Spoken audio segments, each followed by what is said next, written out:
tales for dark nights.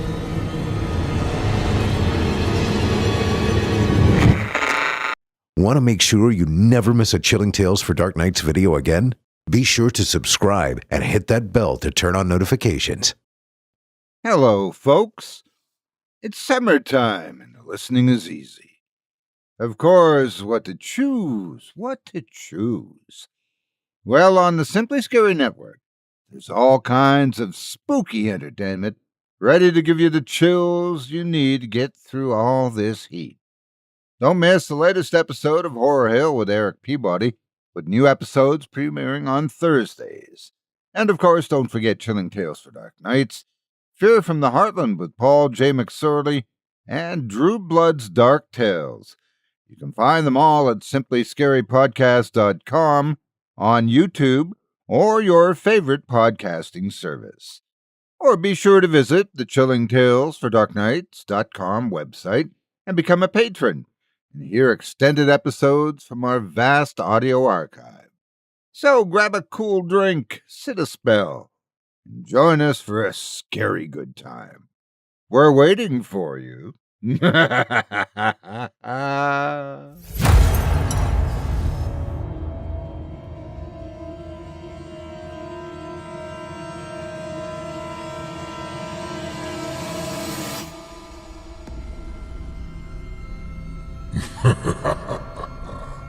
Good evening.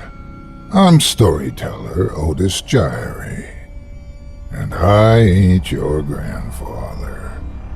From where I'm from, we don't do bedtime stories. And if that's what you were expecting, you're in the wrong place. If it's terrifying tales you're after, well then, I've got just the thing. Get comfortable, settle in, turn off the lights, if you dare. Your night is about to get a whole lot darker. Who needs sleep anyway?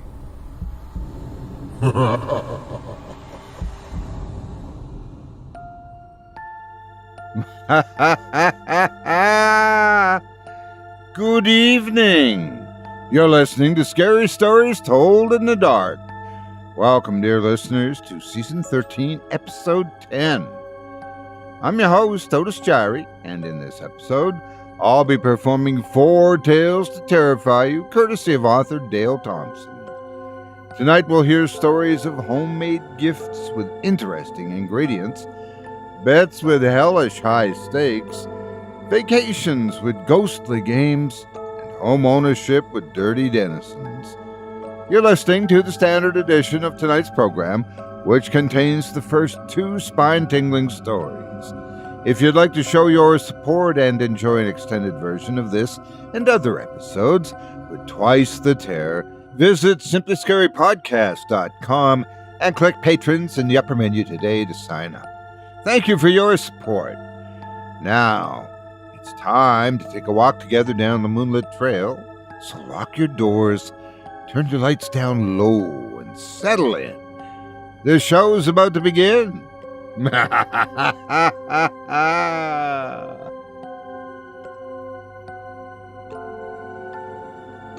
All you want is a nice, happy life with your family.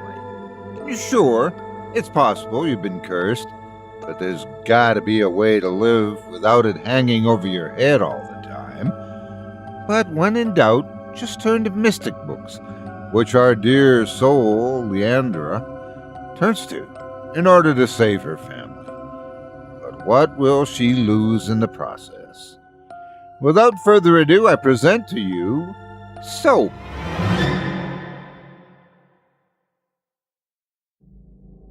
The earth shook, it quaked, it swayed, it opened up like an unsuppressed, unfathomable yawn.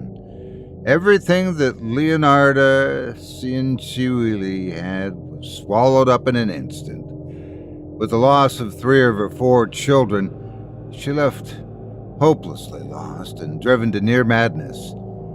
Their lives were irrevocably and irreversibly changed. With nothing left in the village where they lived completely destroyed by the catastrophic event, she, along with her husband, Raphael, and one surviving child, were forced to move. Their new destination would be northern Italy, where they found the people of Correggio to be friendly and accommodating. They'd heard about the devastating Irpinia earthquake, which had taken many of the villagers' lives, and were more than ready to show charity to any of the homeless strangers. The tight-knit community integrated Leonarda and her family by providing them a cottage by a stream. Because Leonarda was a soap maker, the village decided to help her create a storefront in order for her to sell her soap and make a living. The villagers even found work for Raphael. Leonarda was born into a wealthy family originally, but because her mother was not married at the time that she gave birth to Leonarda, she was cut off from the family inheritance and cast into poverty. Leonardo's mother blamed her for this, not wanting to take any responsibility upon herself for the birth of the little girl. Leonardo's life from that moment on would be a terrible struggle. Her father passed away when she was very young, leaving her at the mercy of her mother, who considered her a curse and would beat her for the least little infraction. Leonarda was molded and shaped at a very early age into a hardened person she was not intended to be. Her abuse at the hands of her vindictive mother ended when Leonarda turned 21, and she fell in love with Raphael, and they quickly decided to marry. Raphael was a very kind man, some years older than her, and was well spoken of in their village. Instead of receiving a blessing from Leonardo's mother for their engagement, her mother literally cursed her aloud, saying that evil would attach itself to her, and this conjured spirit would never leave her, and she would be tormented by it and fail at everything she would ever set out to do. Leonarda learned that the curse her mother had placed on her was very real. She developed seizures, which would come on suddenly, and no diagnosis could pinpoint the cause of these. Another reason Leonarda was convinced the curse was real is because she would often miscarry when she and her husband were starting their family. She became so desperate for children that she went to a fortune teller in hopes that she would learn that the curse from her mother was not real. When the fortune teller took her hand, she had grave news. The fortune teller was a devilish woman, crooked back and bent unnaturally with gold glistening teeth and a hoary head of cotton. Her eyes were desperate, milky as if 1,000 stars had exploded in them. Her left eye was cocked to one side, and a dab of crimson lay in the corner like a blood lake. The old fortune teller lived on the outskirts of town, away from common folk, and was only sought after when the sun went low. No one wanted to be seen consorting with such dark practices. She performed her rituals, rattling bones like a witch doctor, and caressing Leonarda's hands with a feather before beginning her sessions, while innocence perfumed the air with jasmine and mint. Leonarda was told that she would in fact have children, but they would all die young. On top of that tragic news, the fortune teller warned her that she also saw prison and an insane asylum in her future. It was not the news Leonarda wanted to hear. Over the course of years, Leonarda and Raphael would have 14 living children, but as the fortune teller had predicted, 10 would die in infancy. Her remaining 4 children had been everything to her, and she became overprotective of them, not wanting them to succumb to the fate of their siblings.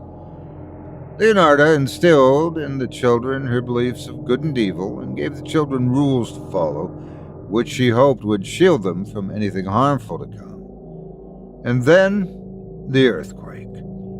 As time progressed, her life appeared to be going much better in this new village of Correggio as she got deeper into her soap making, but still knew where her remaining son, Giuseppe, was at all times.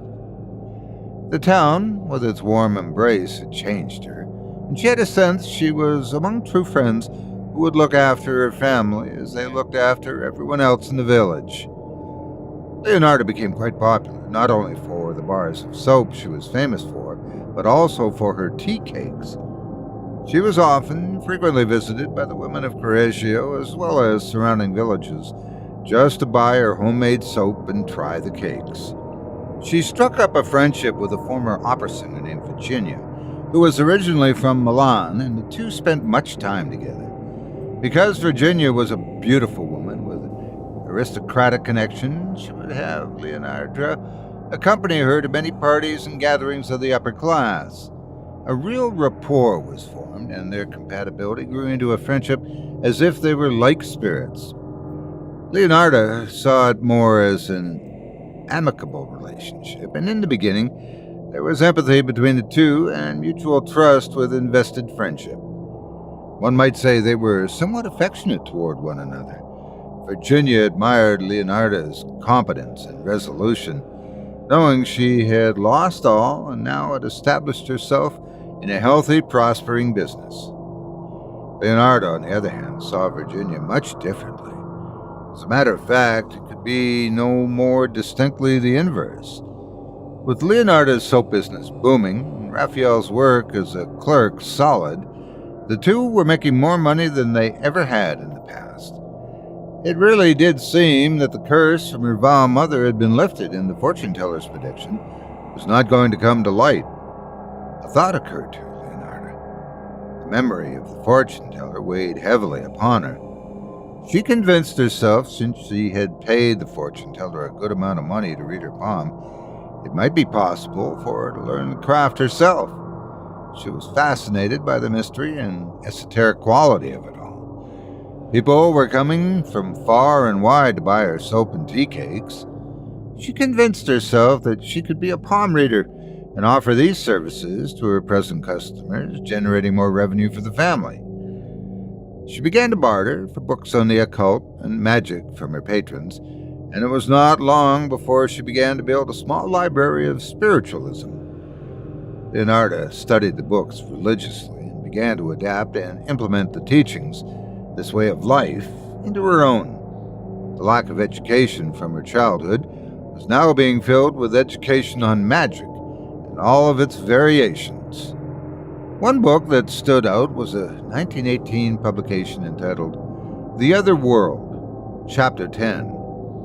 The Unseen Hand in the Unseen World was a chapter which addressed the great mystic Rasputin, of whom there were many miracles attributed to his life. It wasn't long after she began to practice this new craft that she believed she was visited in a dream. She saw nothing in the dream, but there was a word and narrative that breathed something indescribable into the indefinable, lonely place in her soul. She had not recognized a hollow darkness existed in her until this dream. It was an emptiness that insisted that she needed to earn the favor of the universe. Only by appeasing the universe could this hollow place be satisfied. If this was actuality, it didn't matter, for what had stepped out from hidden places to reveal itself to her had given her purpose. Raphael noticed these sudden changes in his wife. She'd become unpredictable, but believed if Leonardo was happy, then he was happy, and had little to no concern that she had taken up some type of witchery. The family was not bound to a church or religion, so the interest in the occult and its practices were not going against any moral code or law which they already adopted. She began to practice her craft, and it was lucrative. People seemed to love the novelty of the palm reading from Leonardo, and there was an endless amount of people traveling to see her. Many of the travelers interested in her craft brought her even more books on magic and sorcery, and were happy to barter or trade books of the dark and strange for the soaps. Because she was very good at her new craft, she was sought after by people who asked this little dark-haired lady to help them with love, with the crops, with jobs, and practically anything humans desired. She seemed to have a herb potion, or a chant to share, and handed out many charm bags which people would carry for protection or to attract a lover. She was now growing and fostering her own herbs. Her life had never been better. Seeing the universe smiling down on her gave her great satisfaction, knowing that she was helping the people of Correggio that had helped her and her family when they first arrived destitute. World War had broken out, and her peace was about to be shattered because her Giuseppe was set on joining the military. He wanted to do what he felt was the right thing to do, the moral obligation to join the war effort. He kept the secret from his parents for a long time because he knew they would eventually and vehemently object. Both Leonarda and Raphael had noticed how irritable he had become and knew something troubled him but could not imagine why he did not want to discuss it. One of the neighbors, seeing Leonarda out front of her store, tending to some weeds, mentioned to her how proud she was that Giuseppe had joined the military. This shocking news was almost too much for Leonarda to bear. Believing her mother's curse had risen up again, she excused herself and locked herself in her bedroom and wept. She prayed to the universe to help her because she could not imagine a life without her son. Like a crazy person, she read through the many books on the occult and magic that she had in her possession, hoping to find a way to break the curse from her mother once and for all and release her son from having to go to war. With infinite darkness rising up in her, she turned to her books, and there read a sentence that would redirect her course. She ingested the words, "Give something beautiful to the universe, and you shall be rewarded, and the curse shall be lifted." Although she thought she was giving of herself as much as anyone could to her community, maybe she needed to give more. She would make someone her personal project to prove to the universe just how much she was willing to give of herself to spare her son and keep him safe. Her heart felt wholly unremarkable with the strangest complexities, a veritable loneliness like an empty ancient hall. She sought the voice of the universe to guide her, to reveal what significant undertaking she could perform to appease the greater powers. As she agonized over the profitability of her son heading off to fight, Leonarda turned her attention and affection to a woman named Faustina Seti, who was desperate to get married. Leonarda promised to help her find a man. Leonarda told her there was a gentleman in Pola, a city in the north, who was just the right man for her. Although the man was set in his ways and could be contrary at times, he was a gentle heart looking for companionship. Leonarda promised Faustina if she would travel to see this eligible bachelor, she was sure the two would hit it off and she would find him in the companionship she longed for. Yearning for a partner, Faustina agreed. Leonarda convinced her she should write letters and postcards to friends and family before her departure. On the morning of her departure, she came to Leonarda's home to thank her and tell her goodbye. The two women sat alone at the kitchen table. Leonarda poured a glass of wine for her friend. "Have you brought the letters and postcards I asked you to write to friends and family, telling them that you've made it to your destination and that all is well?" Leonarda asked. "I did. They're right here in my purse." And she patted her purse, showing Leonarda they were secure. She then took a drink of her wine and smiled with joy, believing in a little while she would be starting her new life. Leonarda raised from the table. "Excuse me, there's something I must do. Give me a moment." Faustina again smiled and nodded as she felt a bit dizzy all of a sudden. When Leonarda returned to the kitchen, she was carrying a chopping axe. "I believe we must follow what the universe tells us to do," she said. In a flash, the axe swung level, flung desperately in the hands of Leonarda, impacting with a thud into the chest of Faustina, who fell backward in her chair. Leonarda felt the impact all the way up to her shoulders and neck. The axe had come loose from Leonarda's hands and was now stuck in the chest cavity of Faustina, who was still alive, her eyes lit with the horror of what had occurred. Leonarda was surprised the heavy blow had not killed her. As Leonarda placed her left foot on Faustina's torso, she yanked hard, using her foot for leverage, and pried the axe free from Faustina's chest. That's when the bleeding started. Somehow, miraculously, Faustina stood to her feet, both her hands covered in her own blood, and she tried to plug the huge gap in her chest. Leonarda looked her straight in the eyes. "I'm sorry, but the universe wants a gift." With that said, the next harsh and terrible blow from the axe crashed down, splitting Faustina's skull down the middle. Down she went limply, sprawling out on the kitchen floor. Blood began to pool quickly. The appearance of charming innocence had been cut down like a flower that had only bloomed that morning. Now that Faustina was certainly dead, Leonarda knew she had to work fast. Like a skilled butcher, she dismembered Faustina's lifeless body and threw the pieces into a boiling pot of water. She added several kilos of caustic soda, which she used to make her sought-after soap. Humming to herself as she worked, she stirred the mixture until the pieces dissolved into a thick, dark mush, which was not supposed to happen. It seemed Leonarda had misjudged the amount of fat on Faustina's body, and instead of making soap, it made this awful black syrup completely unusable. She was disappointed because she knew this was a gift she was to present to the universe to appease the universe with.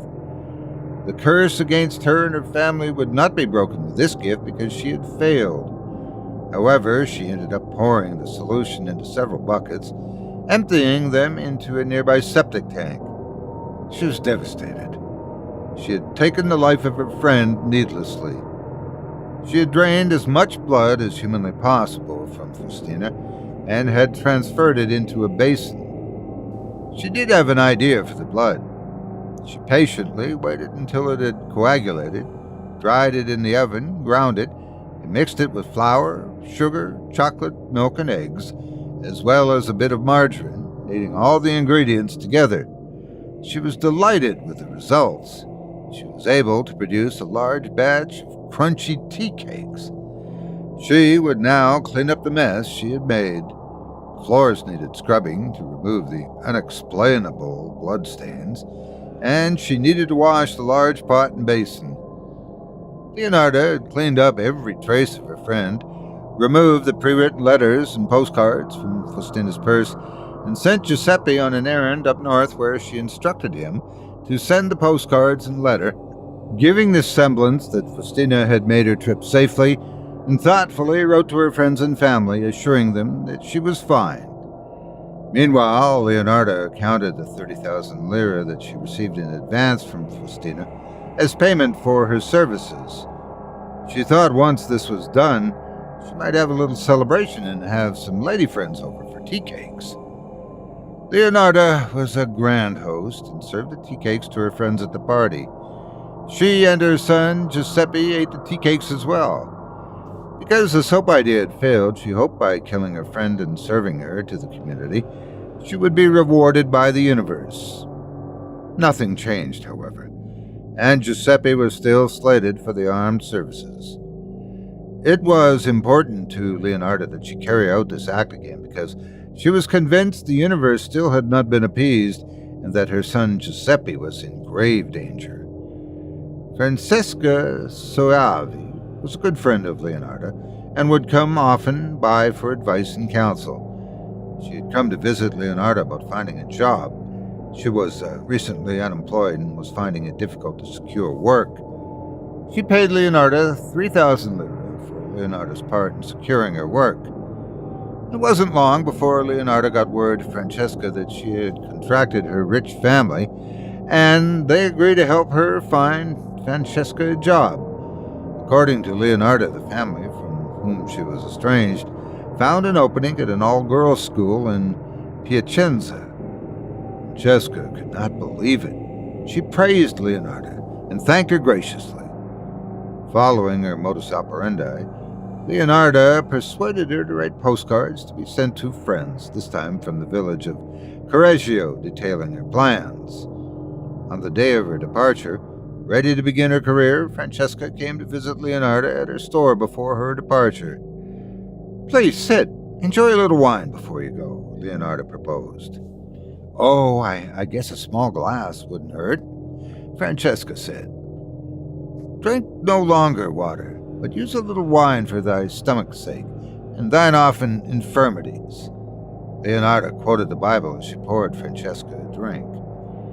After pouring the drink, Leonardo excused herself and went into the next room. Francesca heard her say, "Drink up, you don't want to be late." Then she emerged from the room carrying the same deadly axe in the same murderous hands as the ones that had killed, then hacked to pieces of Faustina before. It was the cruelest of deceptions, as Leonardo flattered her friend with compliments and accolades before delivering the fatal blow of the axe. Brutally, Leonardo bludgeoned her friend to death, dismembering her as she had done with her other friend as well. Leonardo was struck with a look of curious intentness as she hovered over her friend Francesca. With her murderous fingers, she raked a strand of hair from her face that had fallen loose from the bobby pins she had in her hair. "Dear God, what have I done?" These words never formed on her lips. She was remorseless, unrepentant. Again, Leonardo was met with disappointment. Francesca did not have significant enough fat on her body to create the soap she desired. All was not wasted, as she made tea cakes from the blood and served them at her next dinner party. Her son Giuseppe had been instructed to mail the letters and postcards Francesca had pre-written, based on Leonardo's advice. Leonardo gave part of the 3,000 lire that Francesca had originally paid her for her services to procure her a job to her son for expenses, and told him there was a bag out back he needed to dispose of. She said, "Put it someplace out of sight, deep into a forest or a river or lake maybe. But do not look inside of it." Knowing how superstitious his mother was, Giuseppe followed her instruction to the letter. Leonardo understood that she was not what was purported to be in the eyes of those who knew her, but she also knew what the universe demanded of her. Convinced that she still had not appeased the universe through her gifts, Leonardo believed she had to repeat the murderous cycle again until she found the perfect victim that would lift the curse from her family and save her son from going off to war. The rancor and resentment for the universe was ever so festering in her heart. The widow, Virginia Cacciopo. She had recently come to Leonardo seeking her counsel, desperate to find work. Leonardo eased her mind by saying, "I promise I will pull whatever strings I have. I'm positive the universe is shining on you today." The following week, Leonardo claimed to have found her work, and she would be the secretary for a busy impresario in Florence. Leonardo claimed that the mystery man she had made contact with had an incalculable number of connections and could keep Virginia busy singing for months. Virginia was over the moon with joy and hardly able to believe such luck. As with the other two women, Leonardo made Virginia vow not to tell a single person where she was going, and she instructed to write letters and sign postcards as the last two victims did. Virginia was obedient and honored the request, believing it was the right thing to do, and she was obligated to Leandra now. In the exact same way, step by step, that serial killers seldom operate outside of their norms, Leonardo viciously killed her friend Virginia as they sipped wine together and talked of the future. This act was inexplicable, dreadful, and fatal. Yet, unlike the first two victims, Virginia's body was perfect for making so. The indescribable rush was without an explanation. She ended up in the same pot as the other two before. Her Her flesh was fat and white. This was eminently reassuring.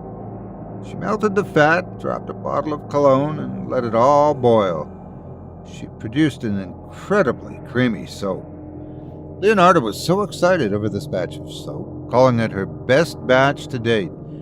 She gave bars to neighbors and acquaintances. She made her infamous blood tea cakes as well. Everyone commented how much sweeter they tasted than the previous cakes. From Virginia, Leonardo received quite a large sum of lira, assorted jewels, and public bonds. Dormant emotions awoke in her. It felt as if the currents of wind were blowing in her favor. She believed she had now appeased the universe with her silky smooth soap. She felt untouchable, so much as she openly sold Virginia's clothes as well as her shoes. Once again, she sent Giuseppe up north to mail the postcards and pre-written letters from Virginia, telling everyone about her new job and that all was well. She also had been given a fairly heavy bag which, as instructed by his mother, he tossed into the lake. When he returned, Leonardo made an unusual and strange request of her son Giuseppe. She insisted on bathing him with a bar of the newly made, wonderfully scented soap. She believed if he bathed in the soap of her victim, this would surely be like rubbing protection all over your body. The universe would certainly accept this as a token of her effort. Reluctantly, and as peculiar as the request seemed, Giuseppe agreed, not wanting to be insolent, knowing his mother was very superstitious and that she had to perform certain rituals and ceremonies in her beliefs to be satisfied. So Giuseppe's mother bathed him and chanted, while doing so, some ancient language she had read in one of her many books on the occult. Once Giuseppe had been fully cleansed and anointed, as Leonardo called it, she rested peacefully for the first time since learning that her son had joined the military. Virginia's sister-in-law, Albertina Fanti, was the first to grow suspicious of her sudden disappearance. The last she had seen of her Virginia was entering Leonardo's house. She reported her concerns to the superintendent of police in Reggio Emilia, who opened an investigation and soon arrested Leonardo. Leonardo felt betrayed by the universe. After everything she had done to satisfy the compelling convictions, and now she was being treated as a criminal, was outlandish, she thought. To make matters worse, her husband and son were now arrested and were facing the same charges as she was. On this day, she felt betrayed and immeasurably old. She could not allow them to pay for something she'd orchestrated. She especially could not allow Giuseppe to suffer because of her crimes, so she confessed without any coaxing, saving Giuseppe and freeing her husband. On the witness stand, Leonardo was unrepentant and defiant, even correcting the official account. I gave the copper ladle, which I used to skim off the fat of the kettles, to my country, which was so badly in need of metal during the last days of the war. Within the confines, somewhere within the recess of the asylum, Leonardo wandered the corridors of her fractured mind, unable to avoid the shards of sharp and cutting edges of a life she had forgotten and everyone in it. Yet, while lost in incomprehensible emptiness, once in a good while the void, like a lonely, untouchable friend, would regurgitate the faces of those long gone. In these rare moments of existence, she would see clearly twisted faces of the past haunting her, visiting her, multiplying her misery like a wasteland of inescapable blackness, devoid of true human intimacy. Hands would reach out to her, and she would make the effort to stretch her arms long to touch even the fingertips, yet this too was denied.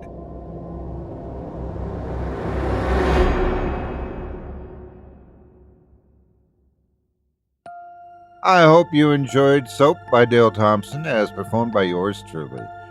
If you enjoyed that tale and would love to read more from tonight's very talented feature author, you can help support him by visiting simplyscarypodcast.com/Thompson. That's simplyscarypodcast.com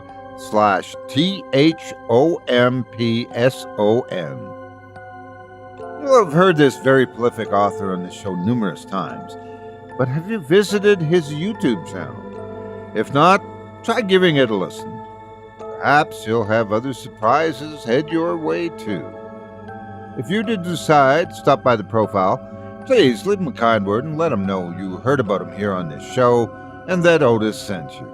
It would mean a lot to me. Thanks again for your support of this program and of tonight's featured author. Poor Leander. You try your best to help out, but what do you get for cold-blooded murder? Why, not even a thank you.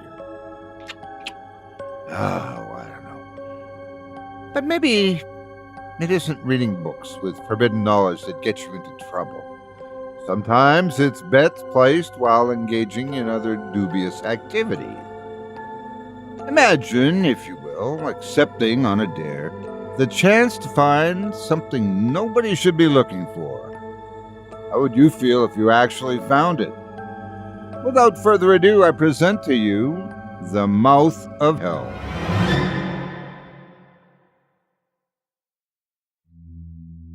Lanterns were lit well before the lights went out.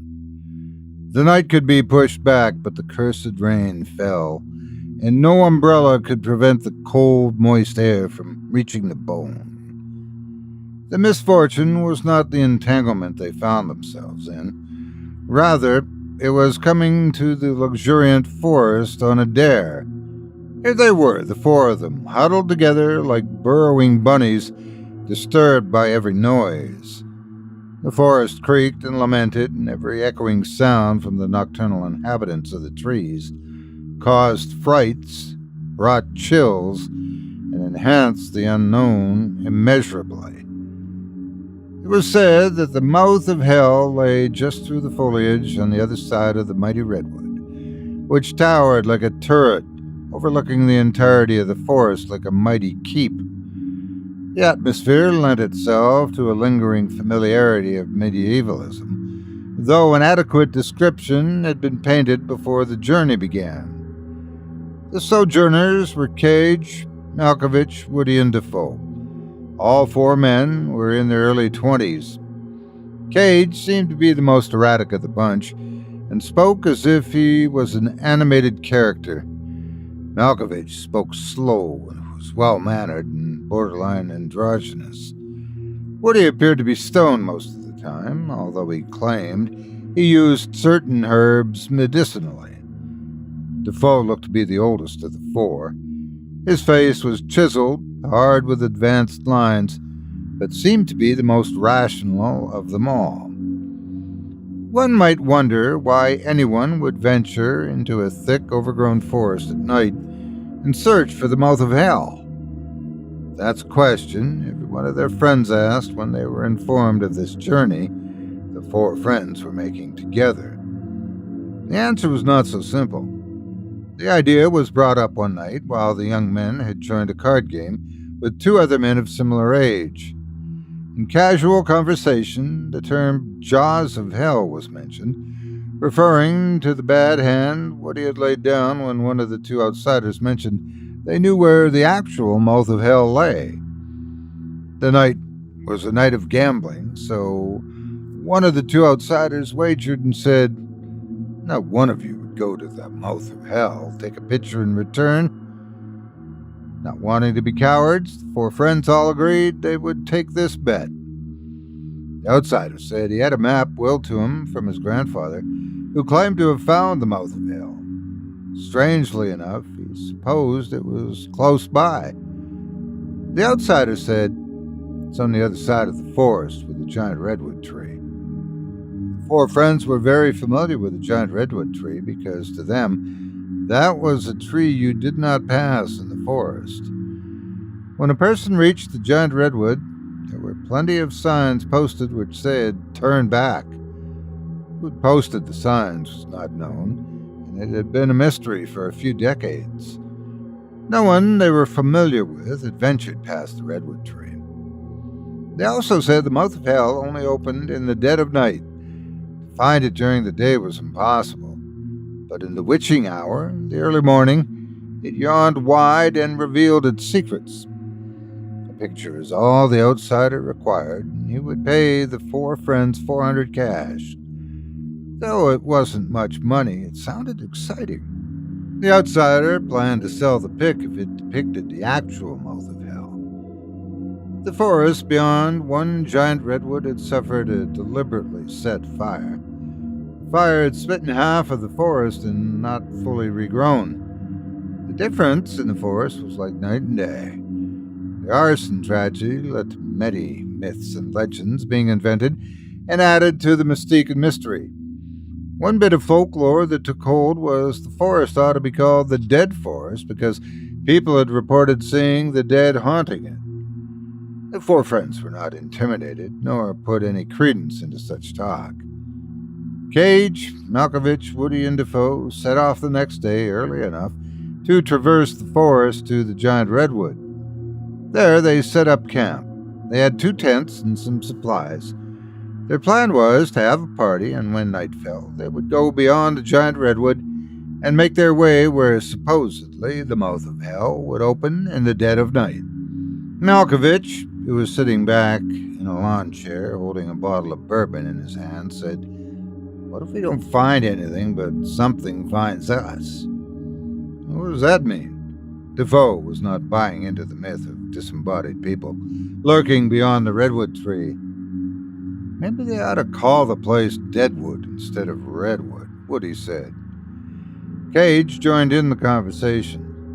"Maybe, just maybe. Do we not scare ourselves before it gets dark? Here, try these." Woody pulled a plastic bag from his backpack, and inside the backpack was an assortment of colorful tablets and capsules. "What's that?" Defoe disagreeably asked. Woody laughed and sang the lyrics to the Jefferson Airplane White Rabbit. "Oh, one pill makes you larger, and one pill makes you small, and the ones that mother gives you don't do anything at all. Go ask Alice when she's 10 feet tall." "What? You afraid?" Malkovich slyly asked, drinking his bourbon from a plastic cup. "Afraid of? I'm not afraid of anything. It's just been a while since I took a mind trip," Defoe answered. "Well, I'd suggest a couple of the red ones, then," Woody offered. Defoe was reluctant, yet he didn't want to be a party pooper, so he downed the 2 red pills he'd pinched from the bag. "If we plant these thoughts in our heads before we start looking for the mouth of hell, we'll all be freaked out before we get there," Cage answered. "Trouble controlling your imagination?" Malkovich instigated further.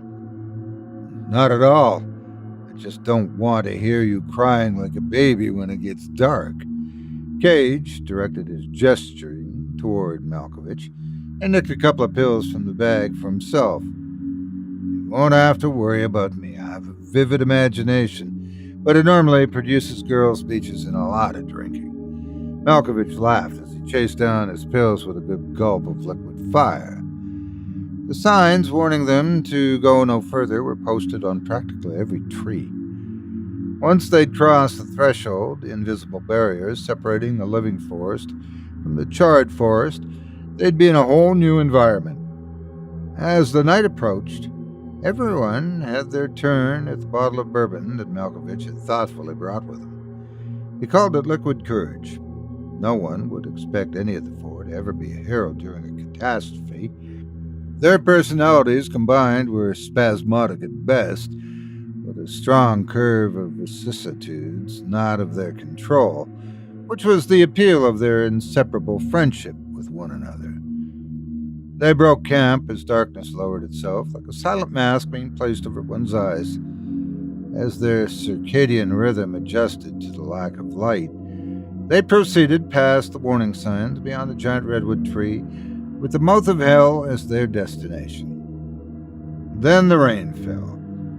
They walked upon gray, green, and burnt earth through the confusing veils of the woods, with its drearily sad, dripping limbs. The forest, and its baleful features were at rest, like a sound sleeper.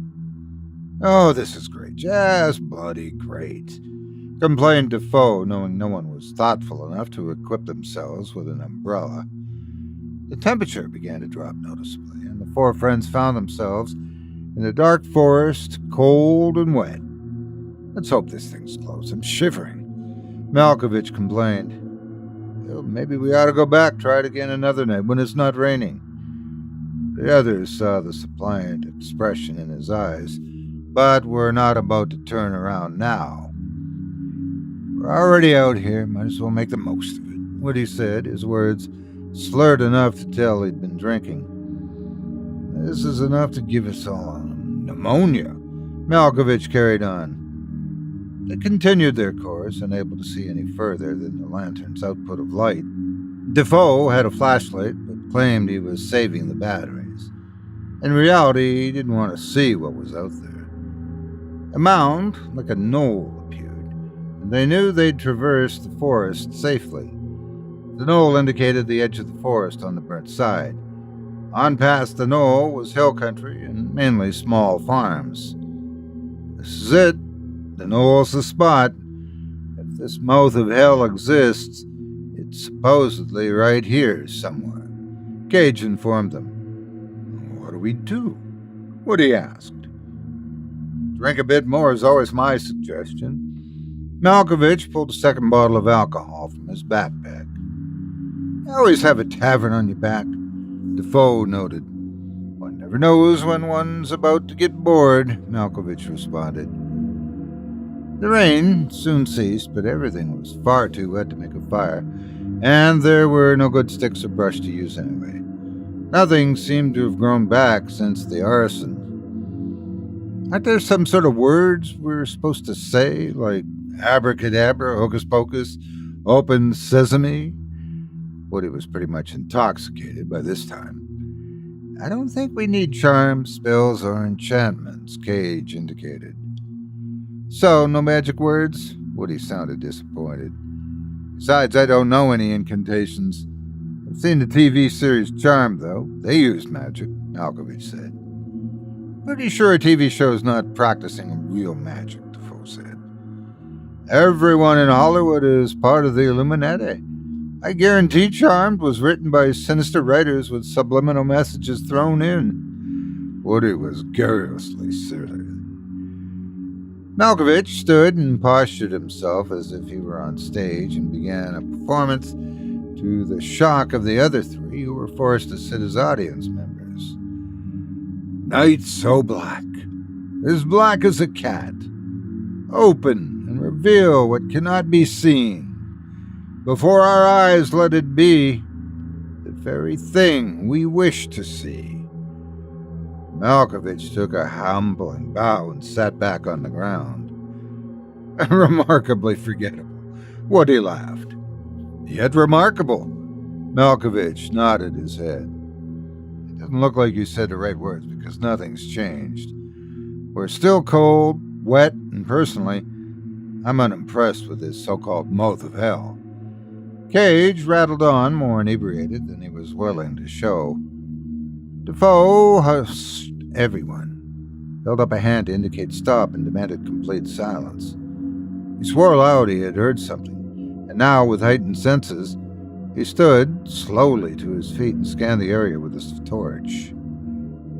Everyone's eyes widened as they looked the best they could at their surroundings.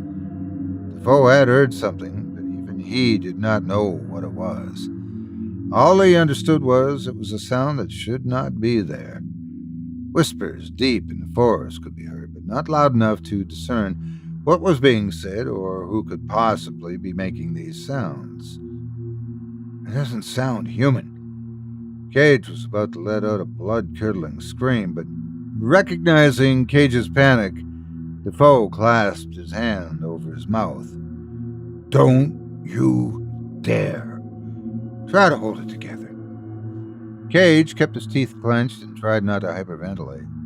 Woody was quite wasted, and this sudden, unknown threat and the sentiment of sadness and fatality played gloomily with his mind. Woody said, "I'm thinking of making a run for it." Malkovich seized him by the wrist. "Over my dead body. We're stronger in numbers, so stay put." The whispering continued and gradually became louder.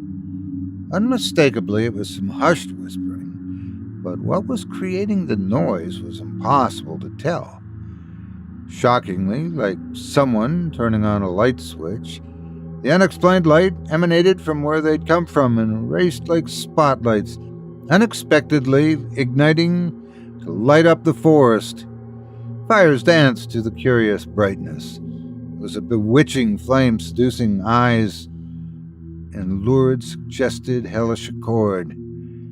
There's nowhere to retreat from the amorous and awful pyre. The four friends were standing now, facing fires as they slowly crept toward them. Defoe took out his camera and began snapping one shot after another. He knew he had to document this because no one would believe it without proof. The seething whir of sweeping fire glowed white with heat like they'd never been known or seen before. The ground began to shake underneath their feet, causing the four young men to reach out and grab one another for balance. But each man was as unsteady on their feet as the other was. The knoll where they stood began to crack open, and as the gap widened, profane and blasphemous outcries were being released from the pit. Abominable words spewed like hot erupted lava in the background of unspeakable horrors. From this newly formed chasm, ever expanding, an army of the damned appeared. These chiseled ivory skeletons were marching in unison, wearing their tattered and torn grave clothes, which dangled from their bones. They beat the air with white, bony fists and turned their heads as if looking directly at the four friends with hideous, hollowed orbs. They stained the ground with blood and pieces of rotting flesh, the decomposition splattering like gelatin on the ground in every direction. The four friends were climbing on top of one another by this time, not believing their eyes. Defoe did his best with his nervous hands to take as many pictures as he could, documenting what he truly believed was the end. At least, if someone found the camera, there'd be no mystery as to what had occurred. With chattering teeth and wisps of thin, tangled hair being whipped around, the army of the dead, the foul, clattering bones, came at them. It was truly a dreadful sight to behold and impossible to look at, except for immediate glances. The four were being driven toward the carnal, nameless cave of horrors. They had found the mouth of hell, and it was ferociously hungry. It growled, grunted, and roared, starved with an unquenchable appetite, lusting to gorge upon fresh, tender meat. The Black Portent was before them. This was the seminal moment. Who was going to lead and who was going to follow? What do we do? Cage trembled. "I'll tell you what I'm not going to do. I'm not going to fight that army of skeletons coming at us with their torches," Malkovich answered. The army of the dead was a ghastly vision of death, and the mouth of hell was an ugly picture of death. It was a damned if you do, damned if you do not moment. The violent gap that had cracked open yawned like a sleepy cave before them, but burned deep inside with a fiery crimson glow which made it verifiably the mouth of hell. Admittedly, neither going forward into the unknown nor facing the army of the dead was a good choice, but there was no third option. With the apotheosis of evil bearing down upon them, Defoe made the move for the cave. The other three, seeing Defoe jet alone toward the cave, were determined to follow, and they did the same. In through the mouth, over the threshold, and into the cave itself. Cage was hysterical, yelling and cursing, and was a body of nerves. Defoe seemed contentedly together given their heart-stopping situation. The young men were exhausted with adrenaline, but they were not safe yet. The entrance of the cave was crowded with the wrathful, zombified living dead. Fortunately, they seemed to be prevented from entering inside where the men had taken up refuge. Woody was nervously laughing. Malkovich asked him, "What's so funny?" "I'm just tripping. Too much booze and too much homegrown. He continued to laugh as he pulled a clear baggie from his pocket. I brought some party pills just for this occasion. Woody was not a disagreeable person and had many of the amiable qualities of a sane man, until he began boozing it. Are you insane? We're trapped here in some sort of nightmare, and you're offering us more drugs? Defoe was livid with anger, understanding he was facing everlasting destruction. I'm just trying to ease us into the inevitable with as little pain as I can. Woody opened the bag and started to dip his fingers in, when Defoe slapped the bag out of his hands. Woody's precious pills went flying in every direction. Oh man, what'd you have to go and do that for? Woody knelt down to retrieve as many of the pills as he could. Breathlessly, Defoe said, "We must clear our heads and get in the game. More than likely, these things out there will not play fair." What he assumed as he tucked his bag of pills into his pocket after taking a couple more. Did you just pop more pills? Defoe asked. The blue ones are nerve pills, Woody explained.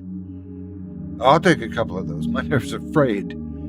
Malkovich popped 2 blue pills down. Woody offered them to Cage. They'll steady you, man. Cage took 2, followed by Defoe giving in against his better judgment. Out of character, Cage asked, does anybody know how to pray? Pray? Defoe had a puzzled look on his face. Yeah, I lay me down to sleep. I pray the Lord my soul to keep. Cage remembered a part of his childhood prayers. Praying's not a bad idea, but I'm pretty sure that it's going to produce ineffectual protection. Kindly, Malkovich reflected. What about our guests at the door? Cage asked, referring to the army of the dead, who were just standing there motionless.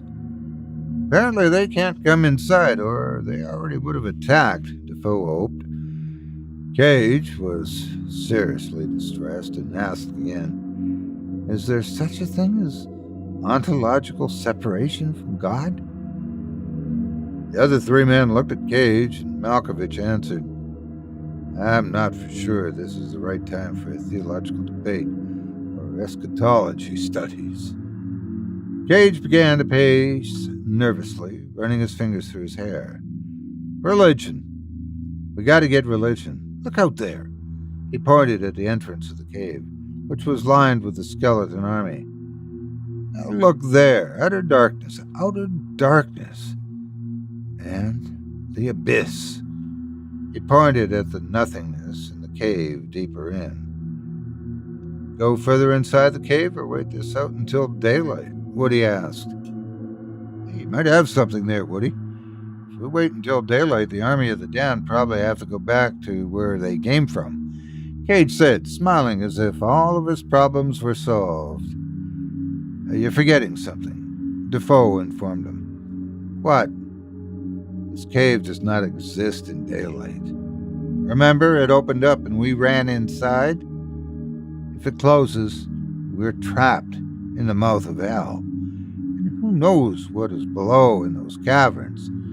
Defoe sternly reminded them.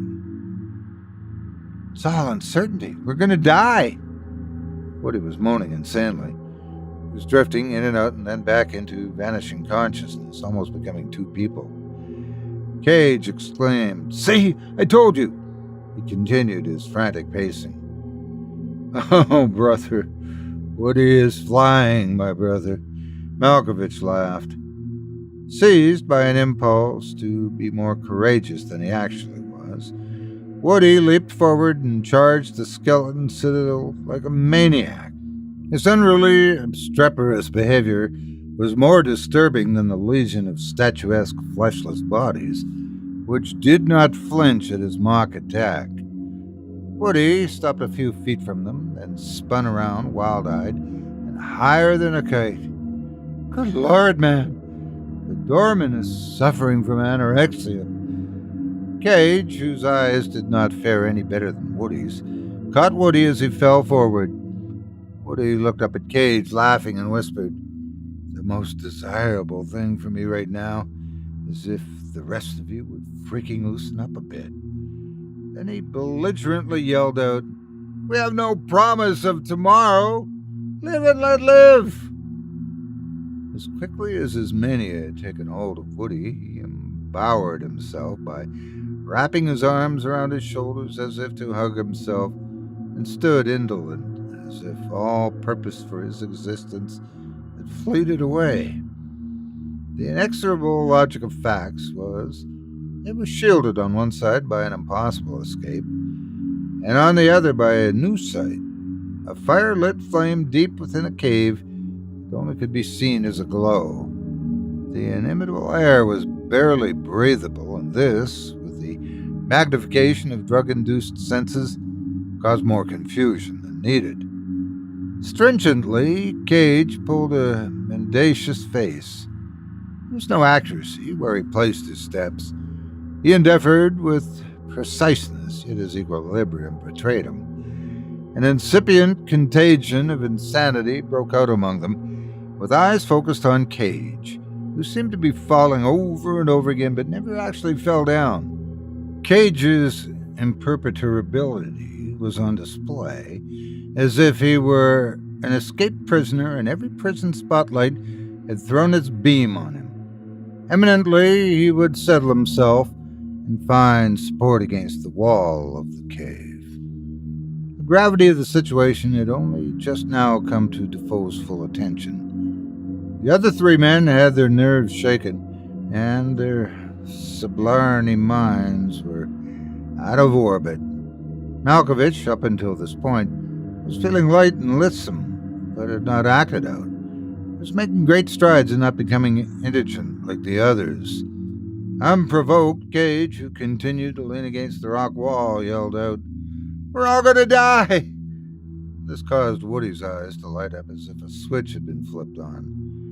The two men, in amplified voices, yelled derisively back and forth with an impertinence so convincing one would believe they had instantaneously become bitter enemies. It was a bizarre juxtaposition between madness and cautiousness. Defoe let out a forlorn cry. Malkovich maintained his outward decorum, smiling in spite of his mental preoccupation. It had all become utterly unreal, an impossible phantasm to cope with. Everything was exaggerated and intensified by the stillness of everything else around them. Other than the four who were all presently raising their voices, not a movement was happening anywhere else. The cave was spookily silent. The quiet was absolute, and they noticed it at the same time without anyone mentioning it. Then they took a pause. An inextinguishable fear with abject terror oppressed them from every side. Their emotions were a lamentable wreck, strained with inexpressible confusion. The chaos they'd stirred called something forth. An evanescent glow from within the cave indulged them and caused unmentionable apprehension. No one moved, but fixed their eyes on the cave's red radiance. With unavoidable, hard, interrogative stares, the four huddled in the center of the room. "Anyone else feel misery coming on?" Woody asked with a chuckle. Cage answered fearfully in monosyllable grunts. "We all see it, right?" Defoe wanted to be sure the others were having the same hallucination. They held their lanterns high with shaking arms. The sight was a vision, like a misty phantasm, an unbelievable dream, unfathomable, but could not be denied. With looks of beseeching pathos, the men's faces turned ghastly pale. The light slowly moved up the corridor of the cave toward the men, methodically in deliberate, unhurried menace. The phenomenon was deeply disturbing, indescribable, and assertively coming with invariable intent.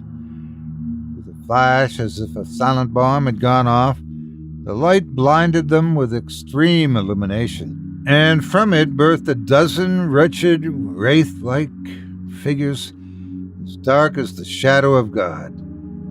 As difficult as it was to conceptualize such creatures, it was fruitless to object. The men were powerless, afraid, the hair of their flesh standing on end. The apparitions zipped around the room, moaning as one would right before death took hold. These otherworldly flyers settled on the ground mere feet from the four panicked men. The figures crouched, sank, then liquefied like black ink. Black ink was drawn up like crude oil in transparency and moved toward the four, began taking steps backward. This accumulated essence of evil moved upon the retreating men, touching them, groping at them, mishandling them with invisible hands. Like horned and antlered creatures of the forest would lick and sniff a salt block, the men were being measured. Amorphous shadows cast their tentacles, their dark tendrils with unstifled potency. All ironclad sensibilities had vanished, for nothing made sense. Defoe let out an involuntary exhalation, which left words unspoken, hanging in the air. With one last poisonous glare from the apparitions, they simply melted into the miry ground beneath their feet. This was when the men realized the floor of the cave had gone soft. The ceiling and walls appeared to be melting, dripping thumb-sized droplets, quickly re-wetting the men, who had somewhat dried by this time from the earlier rain. Mental degradation joined their grim silence along with apparent conservation, which was all understandable. Woody snickered as if he knew something no one else did. His desultory manner lacked the same enthusiasm as he had embarrassingly displayed earlier. "Let's just leave," he said plainly. "Just leave. Just up and leave, just like that." Defoe sounded unimpressed. "What's stopping us?" Woody asked. "Do you not see who or what is blocking the cave entrance?" Defoe pointed. Gage seemed vividly aroused and wanted to know more about Woody's plan of egress. The verity of his sudden optimism was he had realized the pills he had shared with his friends may have not been what they thought they were. By sharp contrast, if this were true, he was convinced there was nothing real about what any of them were experiencing. Gentlemen, I have a confession to make. First, all of your heads seem much larger to me, and they're not in focus. Secondly, I may have brought the wrong pills with me for your exploration. I must apologize because this batch of pills may have been my ketamine and PCP untested yet. So, welcome to my experiment. The three men were ripe with anger. "So you're saying, with certain probability, you drugged us with experimental party drugs?" Defoe was inclined to do physical onto Woody, but restrained himself. "This feels real to me, man," Cage said innocently. "Fascinating." Malkovich stared at his own hands as if he were seeing them for the first time. "It is inevitable. We'll snap out of this in a few hours," Woody confidently said. "I say we enjoy it." Malkovich now moved his arms like the wings of a bird. "See, Malkovich is flying," Woody suspected. Defoe was hysterical inside, yet composed outwardly, because he did not trust himself not to strangle Woody. Cage had wandered further into the cave, and they heard him say, "Silence of implacable death." "Cage, don't go far, man. Don't go too far. We don't know what's down there," Defoe warned. Cage was heard saying, "Well, blind me and give me light." Defoe shook his head. "I'm not sure going that far is advisable." What was that sound? Malkovich had come down from soaring with imaginary flying things. "It was Woody's last breath," Cage cryptically said. "Don't be so morbid," snapped Defoe. Cage's precarious footing gave way as if knocked from a perch, and he plunged headlong down into darkness, from sight without another word. Calamity had befallen Cage, and the others stood, unable to give aid. "No, man!" Woody cried out. "I thought you said this was all a dream. Isn't this just a drug-fueled hallucination?" Defoe asked. His hope was decimated. Apprehension, dread tittered in the air. The three men could see nothing of Cage at all. Something breathed behind them with saturnine air, and they spun around as if death had announced their name and enmeshed them into an unwholesome web. Defoe struggled to find any trace of his cynical imperturbability, but instead he could only find numbness and utter insensibilities. The three men were at their wits' end. They sank with hopeless precipitancy and bleak despair. They opted to venture deeper within the caves in hopes Cage's body could be recovered. They shined their lights in every direction but could not find a single trace of Cage, nor any hole in which he might have fallen into. Silently, they wept for their friend. Defoe was not sure if he should be pragmatic, say a few words to honor Cage, or just leave it alone, so he opted to do nothing. An unspeakable chill stilled their hearts, causing their blood to run ice cold. They imagined this would be their tomb, their final resting place, and no one would think to look here for them ever. They sat together, finishing the last of the alcohol. Defoe looked at the pics he'd taken on his camera. He had one of the four of them after they'd arrived in the forest. There was another of the actual cave entrance.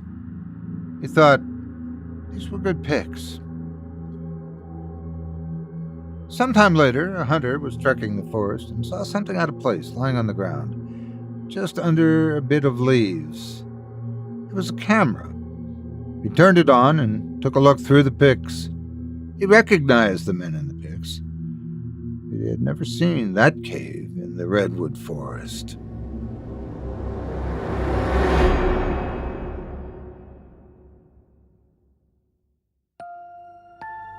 I hope you enjoyed The Mouth of Hell by Dale Thompson, as performed by yours truly.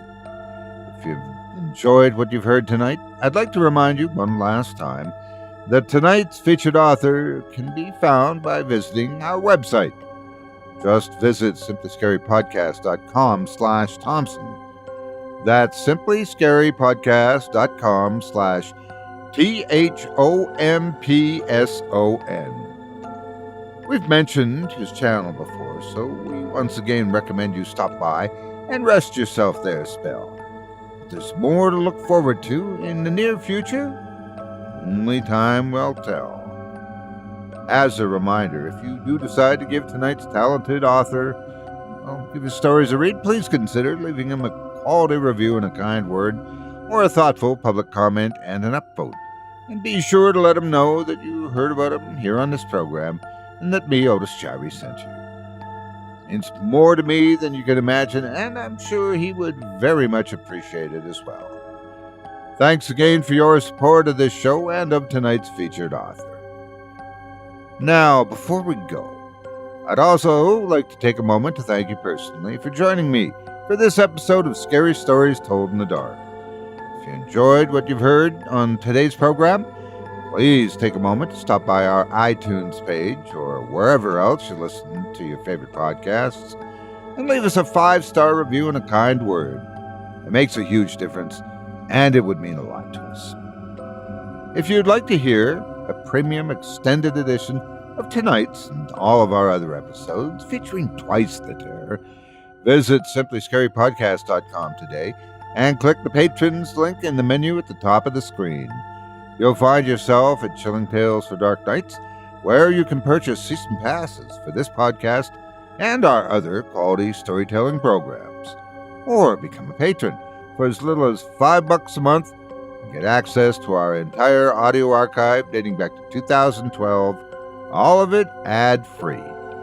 If you happen to use Facebook, Twitter, Instagram, or YouTube, you can follow and subscribe to Chilling Tales for Dark Nights there, where you'll get all of our latest updates and new releases and have the chance to interact with us each and every week.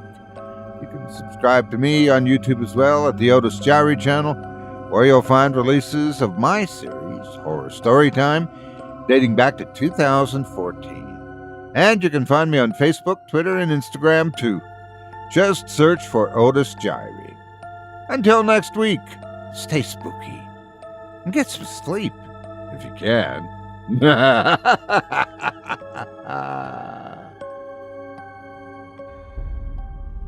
Thanks for listening. You've been listening to Scary Stories Told in the Dark, a production of Chilling Entertainment and the creative team at Chilling Tales for Dark Nights, and a proud member of the Simply Scary Podcasts network. Visit simplyscarypodcast.com today to learn more about our network and our other amazing storytelling programs. Tonight's program was hosted, and its featured stories performed by yours truly, Otis Jiry. Selected stories have been adapted with the kind permission of their respective authors.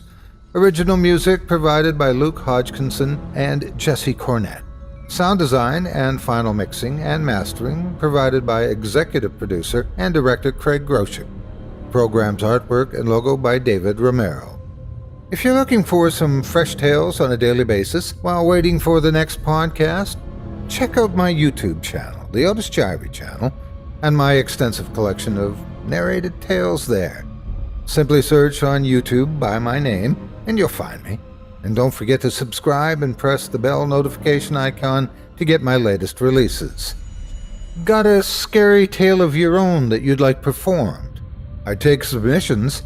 Email it to me today at otis@simplyscarypodcast.com to have your terrifying tome considered for production in a future episode of this show. That's otis@simplyscarypodcast.com. If you've enjoyed what you heard on tonight's program and are joining us on your favorite podcast app, subscribe to us to be sure you never miss an episode, and leave a 5-star review and a comment. Your feedback means a lot to me. You can also follow Chilling Tales for Dark Nights and yours truly on Facebook to connect anytime and get the latest updates on this and other programs and my channel.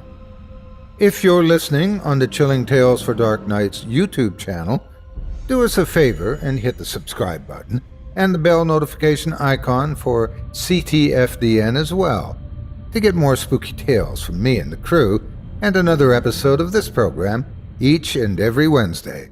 And don't forget to hit that thumbs up button to tell us how we're doing and leave a kind word or a request.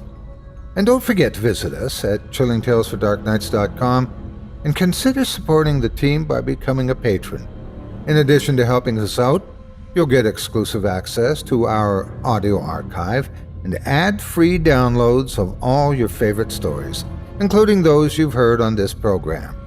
As for me, I'll be back next Wednesday with more terrifying tales to keep you up all night.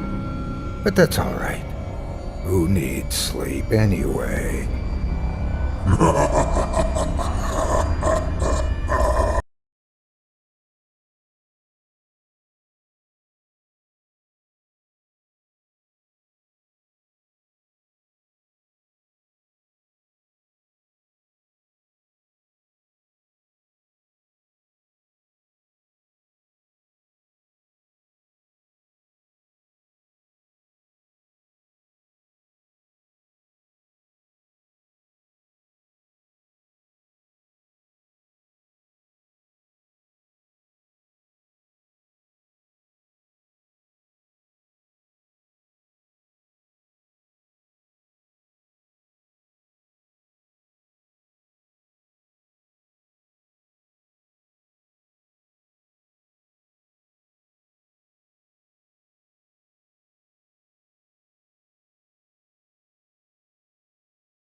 Chilling Tales for Dark Nights.